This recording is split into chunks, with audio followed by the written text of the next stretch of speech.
Over 100 years ago, there was a community in the Greenwood district of Tulsa, Oklahoma, of predominantly black residents. It was, by all accounts, one of the wealthiest and most successful black communities in the country, earning itself the nickname of Black Wall Street. The community thrived until 1921, when one of the largest racist events took place as white supremacist terrorists firebombed the community.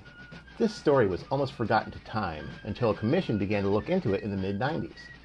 Today, the story has gained new resonance in culture, and people like Adrian Jefferson, Director of Cultural Affairs for the City of New Haven, Aaron Rodgers and Rashad Johnson of the Breed, and Avery Slade Washington, MC, are honoring the Greenwood residents with Black Wall Street Festival in New Haven. The Municipal Voice is the Connecticut Conference of Municipalities podcast in collaboration with WNHH LP 103.5 FM. I'm your host, Matt Ford. As always, be sure to give us a like and let us know what you're thinking in the comments. CCM's Municipal Voice podcast continues to present a key forum on important state-local issues. The views expressed do not necessarily reflect the consensus views of CCM or our member municipal leaders. Hey everyone, thanks for joining us this morning. We've got a good crew joining us to talk about Black Wall Street Festival.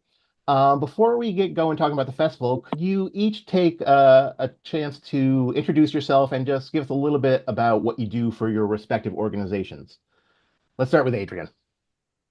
Yes, hi, I'm Adrian Jefferson. I'm the Director of Arts, Culture, and Tourism for the City of New Haven. Mm-hmm. And I have the chance and the honor to work alongside the Breed Entertainment to help organize and found the Black Wall Street Festival. In my role, I help to support artists and creatives and entrepreneurs and creative businesses and so many other people in the city of New Haven through arts and cultural activities and workshops and funding and on and on and on. So very thankful to be in my role and very thankful to do the work that I do. Very cool. And did everybody else come to you at the city with the idea, or was it Yeah, generated? Yeah. it's a long story, but it's a joint. If you're talking about the Black Wall Street Yeah, Festival yeah, in yeah. particular, Specifically, yeah, I yeah. would say it's a joint effort. I'm really good friends with the Breed. I've known them for a long time, and I remember having a conversation with them back in 2020. I think it started, or Hmm. 2021, around the need for the city to really do more and do more to reach people who still don't understand that the services. There's my child, right? Of course, she would walk in. Even though I specifically told her, don't come in this room because I'm doing a podcast. So should I start over? No, no, you're good. Okay, so yeah, so we had a conversation just around like the fact that a lot of the people who were receiving funding or being able to benefit from events or activities Hmm. are some of the same people, and it's not really captivating a new, broader audience, Mm. particularly the Black and Brown community who really needs resources and services. So it started out of a conversation. And I remember Aaron very specifically saying, listen, like we could do a whole bunch of different types of events Hmm. to reach different people and help to market Yeah, and promote. And out of that, one of the events that we collectively created was the Black Wall Street Festival. very cool. Aaron, why don't you introduce yourself? My name is Aaron Rodgers. I'm the co-founder of the Greedy and Tea, which is a multi-platinum selling Grammy-nominated production company based out of New Haven, Connecticut. I'm also the co-founder of the Breed Academy and also the Black Wall Street Festival. It's been an honor to serve with Adrian, my partner Rashad, and Slay and the rest of our team these last 3 years. Been nothing less than a blessing, and I'm really looking forward to everything that we have working for the future as well. Very cool. Rashad? Yeah, so I piggyback on what Aaron's saying. I'm the co-founder of the Breed T. He ran down the resume for that already. Co-founder of the Breed Academy and co-founder of the co-founder of Black Wall Street. This wonderful thing we're doing right now, alongside Aaron and Adrian. And Avery, you're the MC, correct? Avery Slade Washington, host MC with the Breed, also in commercials and creating content for Black Wall Street and all the events and what have you. Right. Can you give us a brief overview? Just talk a little bit about the namesake for this, Black Wall Street, the original Black Wall Street in Greenwood, Tulsa, Oklahoma, and why you thought it was important to talk about that and name this festival after it. Yeah, so I think historically, when you look at what Black Wall Street districts once were really prosperous business districts in the early 1900s. These were communities where literally everything that someone needed to thrive in their community was right there. You had everything from banks, Black-owned banks. You had movie theaters. You had laundromats, things that people owned and were Yeah. able to cultivate wealth in that particular community and really bring that wealth to that neighborhood. Those neighborhoods were intentionally destroyed by the government. And when we talk about remedying, what the government did, and me being in a government role, I think that a lot of the name came from the fact that the government can play a role to remedy the wrongs that have happened. And of course, we know Tulsa, Oklahoma, but there are a lot of different districts across the country that really essentially are Black Wall Street districts. And actually, New Haven, if you look at the Dixwell community, that is really like our Black Wall Street district. Used to be a thriving neighborhood with income that really was based in entertainment. So like the jazz scene was really, high there, kind of like the Harlem Renaissance of the Connecticut area. So essentially that's where the name came from, is really to just preserve that culture, to honor what it was, but then in the future being able to do that again, right? In our own way, being able to take from that model and cultivate wealth. Yeah, so when from Breed, what did it mean to you to name this after Black Wall Street? To piggyback off what Adrian was saying, just the history. I think that was a great name for the festival to kind of piggyback off the history of what was taken from us and ultimately what set us apart from having to depend on, the people who put us in the bad situation that they already put us in the history of country. So I think that is really cool that, the festival is almost kind of doing the same thing with, like, there's not a lot of resources for Black business out here. There's not a lot of resources for entrepreneurs, but we're taking it into our own hands and creating something that we can, help each other with, not have to depend on anyone else to do so. So that theme of self-sufficiency almost within the community. absolutely. That's really cool. If we want to talk about what is the Black Wall Street Festival in New Haven? What's it all about? What's going to be happening?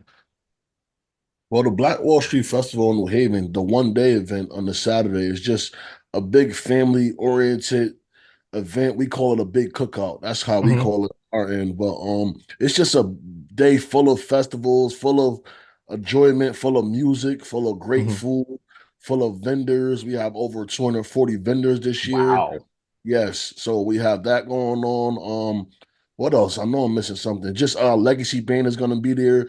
Slade Washington can expound on that. He's emceeing the whole day. So yeah, it's just a day full of enjoyment. And what's so great about Black Wall Street is because there are people that had COVID kind of messed up the in-person contact thing for those years, those 3.5, 4 years. So people were seeing people they haven't seen since 2004, 2001. So we're just like a big family reunion. It felt like the last 2 to 3 years for us. Yeah. And where's this going to be? It's going to be on the green, or where's the festival? Correct. Yep. On the green. Very cool. And there'll be food and all the stuff going on. Avery, do you want to talk about some of the entertainment that's going to be going on? Absolutely. So I know from about 12 to 3 or 12 to 4 is a big community portion. So we'll have students coming to perform and just people from the community coming, singing, dancing, and presenting to the people. And then after about 3, 4 o'clock, then Legacy Band will be performing. And there will be DJs. I think we have about 2, 3 DJs that are coming out. So, Legacy Band is performing live music. DJs are coming. And yeah, it's just going to be a great time. So people could come sing, come dance, just have a great time on the green. Tulsa Black Wall Street obviously was burned down and like lots of people died in riots and everything. But as we said, and you pointed out, it's not the only sort of Black Wall Street that there was at the time. What about communities in New Haven and beyond that were affected by redlining by the government during the urban renewal sort of period? Even in New Haven, they put 34 and the road straight through the Black Jewish neighborhoods in New Haven and broke up a lot of those neighborhoods. What is the history of redlining? How does that play into your urge to do this? Yeah, I think it's all connected, right? So when we look at I think it's about understanding exactly what the government intentionally did to destroy Hmm. Black families and Black communities at Yeah. large. If we can understand that, then we can understand what happened in Tulsa, Oklahoma. We can understand what happened with redlining and urban renewal, which, Hmm. you know, devastated our communities and really divided us, right? So Yeah. this is about unity. This is really about bringing people together, and not just Black people, right? Like, Hmm. there is a power in the economic dollar. And I will say that most people who came to Black Wall Street Festival last year, it was, you know, Black economics, but it's not just Black people, right? Hmm. This is American history when we Yeah. look at it, because we are a part of the fabric of this country. And so this is something that we all can own, we can all take part in. And this is Hmm. about bringing people together for a greater cause, for a greater impact. So I think just in general, that's the foundation of what we're trying to do. Hmm. We're trying to set right what was wronged.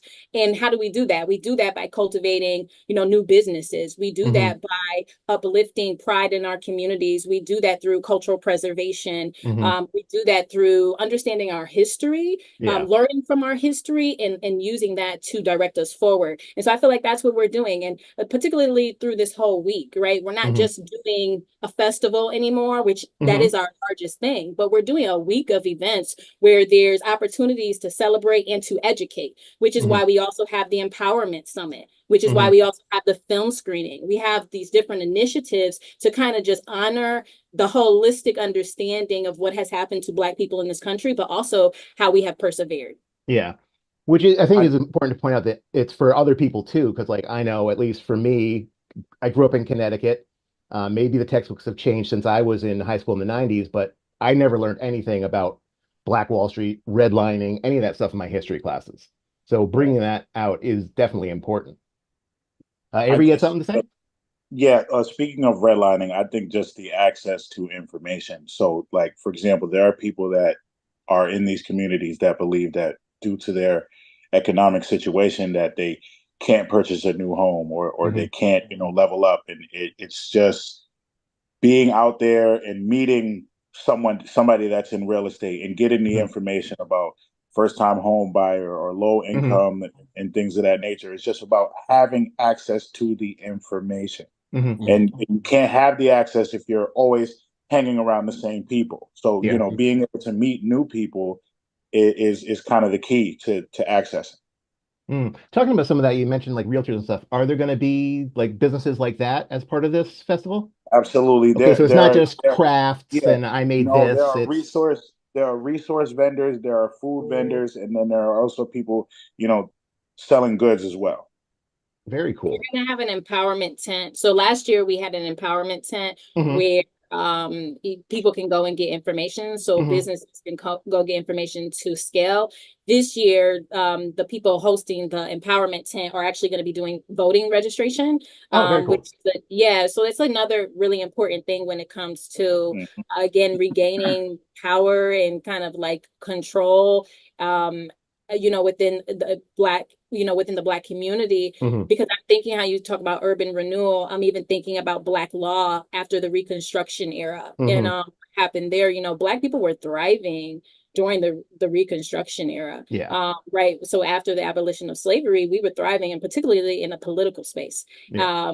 That has since died once Black law came into effect. So that's another thing that we're doing is the Empowerment Center, which really combats that whole thing around like political awareness and activism. Yeah. You mentioned the summit. Can you talk a little bit about some of the other events you have in that week leading up to the big festival? Today we're starting off. We're actually today's the actually first day of Black Wall Street Week. We're Okay. starting off with an artist showcase, plug and play edition, where artists just come in and bring their music and get their music heard in real time by real professionals. And me and Aaron are judges along with Mizzy Lot. He's a platinum selling producer. Hmm. Tomorrow we're following up with a film screening Hmm. outside of the Q House. Wednesday, as Adrian just said, is the investment summit, powering our dollar. Thursday, we're doing a fashion show at Cedar Park. Hmm. Friday, we're having our entrepreneurial party right at the Canal Boathouse. Hmm. Saturday, we're having a big festival. I'm sorry, let me backtrack. The entrepreneur after party is at Jazzy's Friday night. Then Cool. Saturday, we're following up with the big festival, and then we have the after party at Cedar Park, and then we're ending with a brunch at Jack's Steakhouse downtown. Wow, that's a lot of stuff going on. Talking about the summit, and empowerment, and all that stuff. Do you have like guest speakers coming to do that? Like who's gonna like lead those sessions? Yeah, we do. We have guest speakers. We have Eric Clemens, who's going to be moderating our keynote panel. Eric Hmm. Clemens, co-founder of Concat and Concorp, and is also the one building up the Dixwell Plaza in the Dixwell area. Oh, cool. So he's the perfect person to talk about Hmm. revitalization in the Black community. So we have a number of different guests. Alicia Clutchfield from Bloom, who's a business owner, Hmm. and a number of different people who will be speaking. The sessions will feature AI and technology and how Hmm. creatives use AI to their advantage to be able to monetize in their businesses. Also, some mental health things that we're Hmm. going to we need to prioritize our mental health as Black and Brown people and just as people Hmm. in general. A lot of times when we're cultivating businesses or leading initiatives and movements, we're not prioritizing that. So we have a lot of different initiatives that are going to be happening that day. You are listening to the Municipal Voice on WNHH 103.5 FM. During the event, you've got a lot of vendors selling goods, services, food. Are they all coming from New Haven, or did you cast a wider net? Most of them are coming from New Haven. Mhm. I would say about 98%, maybe 97, 98%, but we are starting to get some vendors that are coming from out of town, Hmm. and out of state as well. So as the years go on, more people are finding out about the event because we have a lot of attendees that come from out of Hmm. state as well. So we're projecting probably by year 5, we'll probably start to have a lot of out of state vendors, but Mm. as of right now, a lot of vendors are from the Bay. Are there other similar events in the area, or is this kind of the first in Connecticut? I would say there's a lot of events that empower Black businesses. I Hmm. don't think that there's any to this capacity, but I definitely would say there's a lot of different organizations that do a Hmm. lot of great things to support and to give resources to Black businesses. Yeah. Do you ever talk with any of those other groups? Do you coordinate with them, or just share tips and tricks or anything? Yeah, so we talked with the Chamber of Commerce.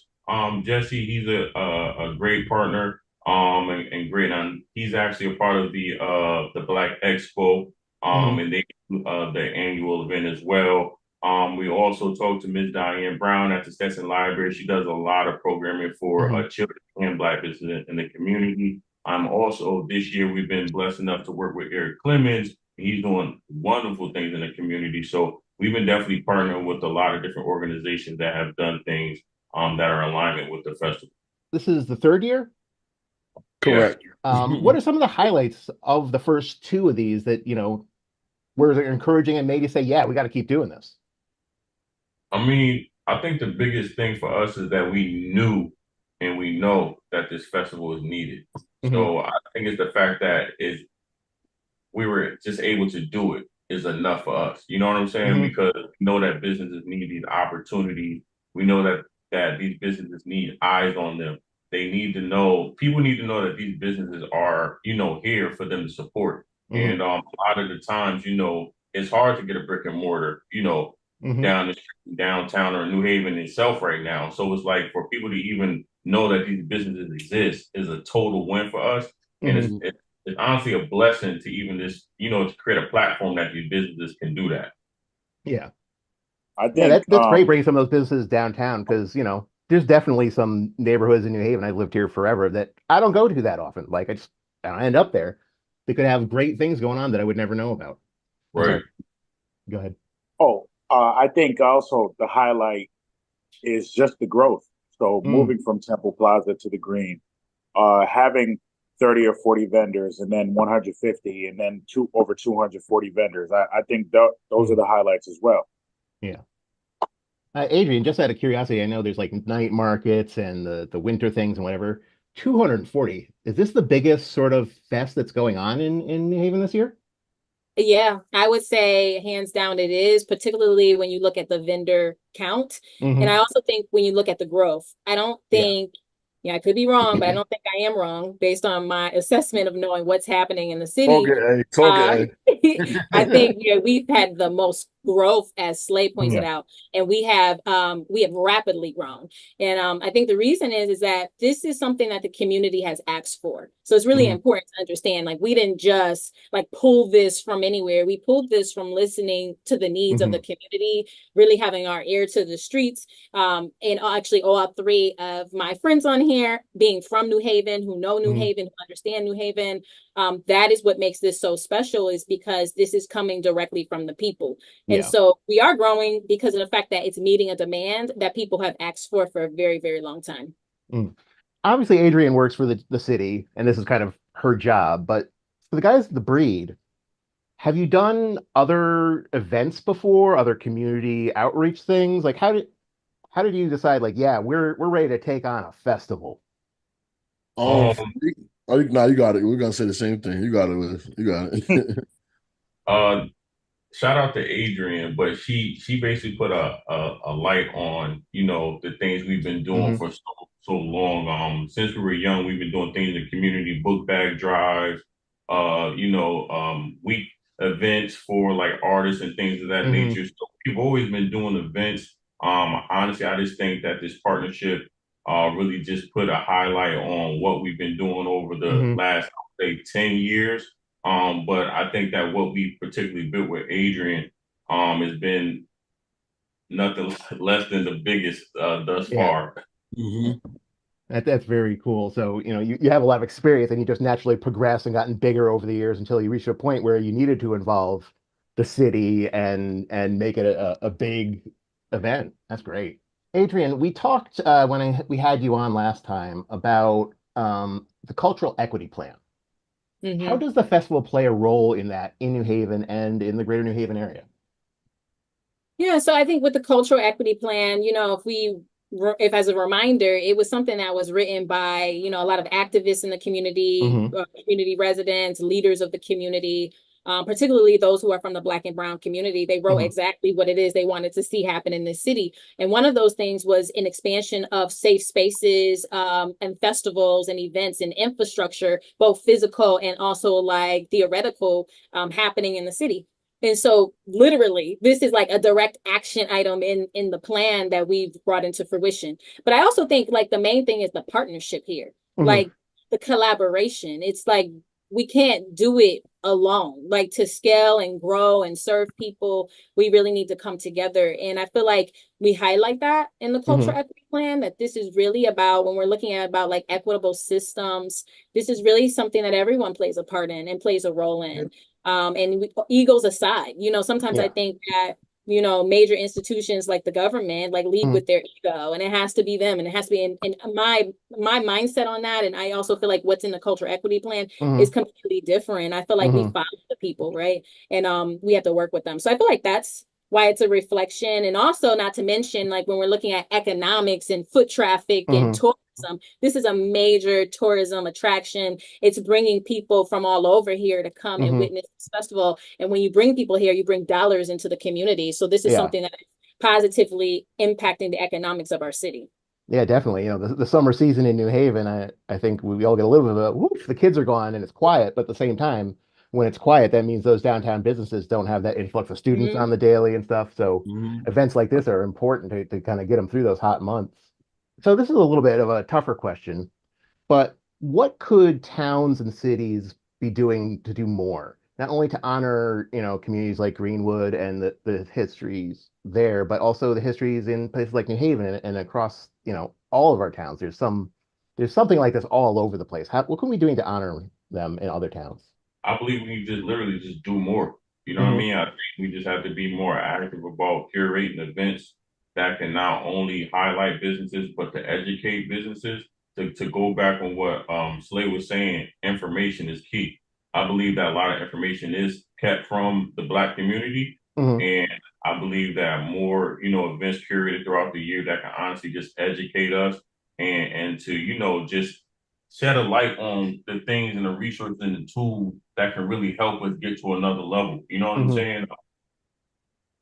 I think that, fun events are cool and all, but I think Yeah. education is key. You know what I mean? I think we need more information. So I think that more panels, more master classes, things of that nature need to be had in the communities, not just New Haven, but every Hmm. city. and that can, shed light on the information that's really needed. Yeah, absolutely. Yeah, Avery, what does it I mean to think you? Go also, ahead, Adrian. Again. you want me to, okay, so I'll be quick. I also feel like just making the communities more welcoming. So I know a lot of times when we're doing like DEI work, for example, and a lot of people will put this in that bucket for sure. And talking with other cities who don't demographically look like what New Haven looks like, a lot of times the pushback is, well, our city doesn't look like yours. Our town doesn't have that same makeup, so that doesn't apply to us. But it actually does, because as we know, like the population of our demographics in this country is changing, and so those towns are changing, and people are moving into them. And so I feel like if you don't have a community that looks like our community, you can still get prepared. And how do you get prepared? You get prepared by making your city more welcoming. You can at least start there. I know like Aaron always talks about like us just being good hosts, being a good host city that welcomes people of all kinds and has things for people to do that represents all demographics and backgrounds. I feel like that is like the least, that's the low hanging fruit, that if you don't have a community that looks like ours, you can start there. Yeah. Hey, also, for some of these communities, you're bringing in businesses and stuff, and business is business, That's right. It's blackness, but bringing in businesses to these communities is important stuff. It's economic for everybody. So at CCM every year we hold a event we call Representation Matters, and it's a 2-day workshop and training for communities of color to gain insight into running for election and serving on local boards and commissions. Do you think that more people of color should be running for office here in New Haven and beyond? Absolutely. Yeah. Yes. Would any of you consider it? No. No. Which is a fair point. Because running for office isn't for everybody. If they have a debate, I will MC or moderate that. But other than that, I think there's always a role we can play, right? Yeah. Never say never. You never know. But I think that there's always a role, right? At least encouraging people like to explore running for office, or encouraging people to vote and get educated on at least that, because there's so many people who just don't trust the system, so they're not even voting, so they're not going to run because they're not even voting, right? So we need to start with the education piece. Right. That's a good point.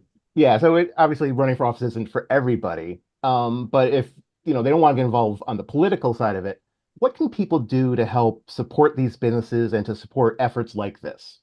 I think one of the things, Adrian, you can help me with this, but I just found out about this that happens at City Hall once a month or once a quarter. But I think that those meetings that happen at City Hall are really important. I think the community needs to start getting more involved. Adrian, what's the Oh yeah, like the hearings. So the legislative hearings, so the Board of Alders legislative hearings.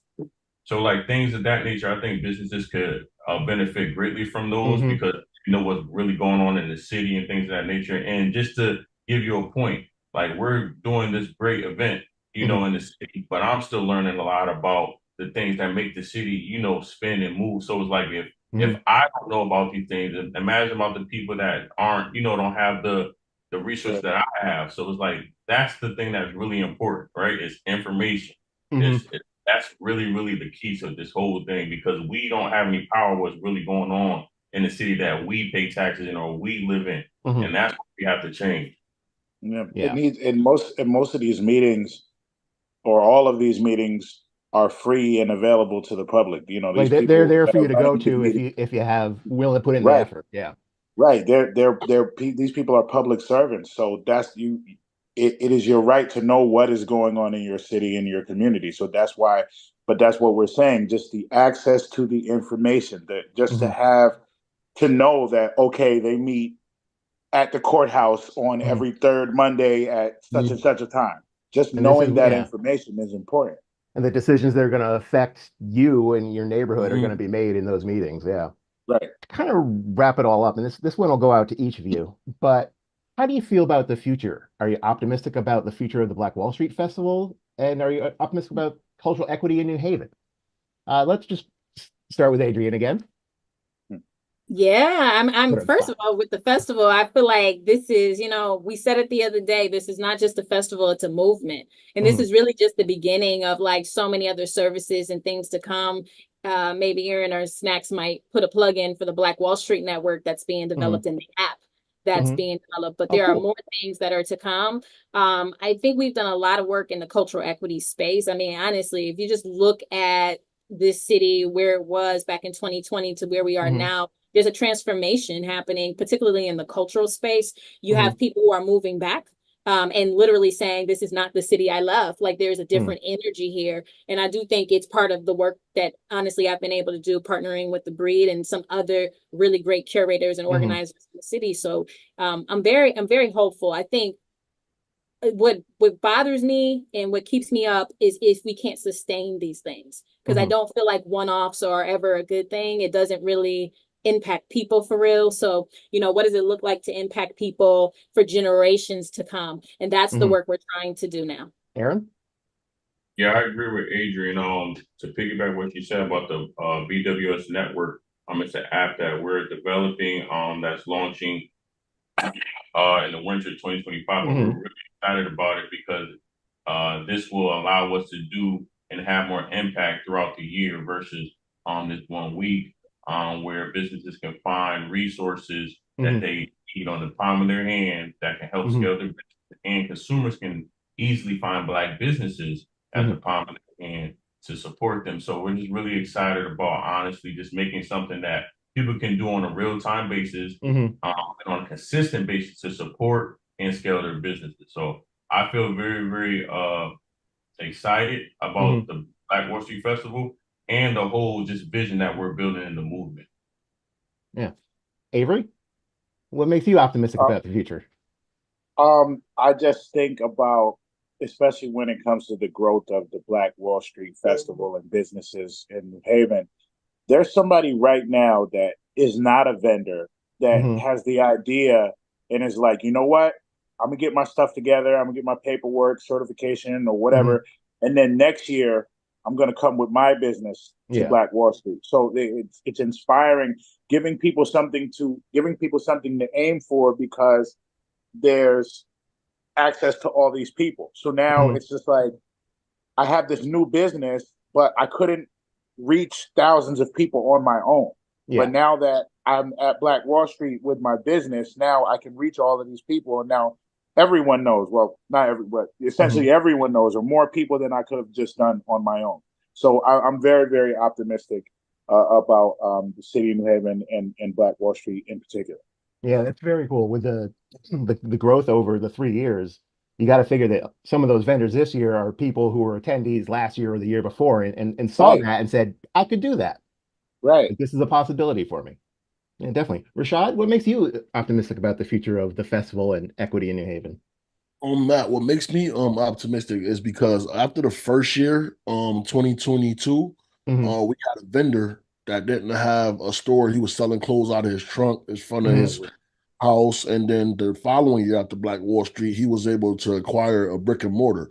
So Very little cool. stories like that shows us that all right, this is really working. This is Hmm. really something that's really big and becoming big. So I'm just interested to see what's going to happen after this festival. How much Hmm. money is accumulated? How much money is circulating the whole green or the you know what I'm saying? So I'm just Hmm. excited to see what's going to come after this one. Yeah, that's cool to think that it's not just, super established vendors there, but some of these vendors, it's an opportunity for them to kind of field test the viability of their business. They Hmm. do well at, Hmm. at the fest, and then by the next year, they said, yeah, this can work, and they get the brick and mortar. Very cool Exactly. stuff. So I'll go back to Adrian for this one. So one more time for everybody at home, when and where is the festival, and what's the website they can check out? Yeah, so the annual Black Wall Street Festival is August 17th, 12 to 8 p.m. on the New Haven Green. Hmm. The week long of events, which is Hmm. Black Wall Street Week, starts Hmm. August 12th, and we're going to August 18th. And you can check us out at bwsfestival.com. And find the schedule and all the events there. Everything is Yeah. there. Well, great. Thanks to you all for coming on, talking about Black Wall Street, and I hope I see you there at the festival. Sounds like a good time. Thank Right. you. Yes. Thank you, Matt. Thank Thank All you. right, you. later, guys. The Municipal Voice is a co-production by CCM and WNHH 103.5 FM. Christopher Gilson is our producer, Harry Draws is on the boards, and I'm Matt Ford, your host. Be sure to check out our Facebook page and give us a like, and watch out for our CCM chat series on our YouTube page.